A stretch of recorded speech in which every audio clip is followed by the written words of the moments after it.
અમરેલી જિલ્લામાં માનવ અને વન્ય પ્રાણીઓ વચ્ચેના સંઘર્ષની વધુ એક હૃદયદ્રાવક ઘટના સામે આવી છે। અમરેલી તાલુકાના પીઠાઉજાળ ગામમાં વાડી વિસ્તારમાં મજૂરી કરી રહેલા શ્રમિક પરિવારની 6 વર્ષની બાળકી પર હિંસક જાનવરે હુમલો કરતા સમગ્ર પંથકમાં ફફડાટ ફેલાયો છે।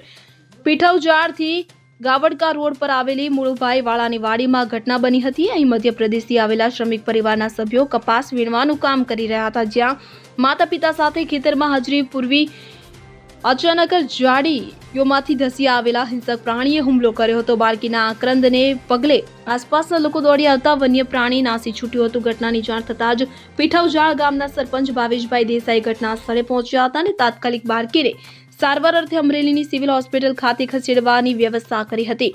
તપાસ દરમિયાન બાળકીને ગંભીર ઇજાઓ પહોંચી હોવાનું જાણવા મળ્યું છે। અમરેલી પંથકમાં મોટી સંખ્યામાં પરપ્રાંતીય મજૂરો ખેતરોમાં વસવાટ કરે છે।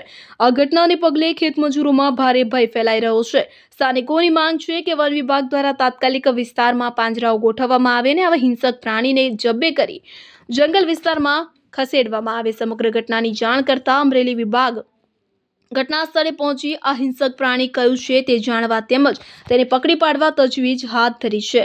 મેહુલ ત્રિવેદી સાથે CN24 ન્યૂઝ અમરેલી। હવે જુઓ દેશ દુનિયાની તમામ ખબરો તમારી આંગળીના ટેરવે।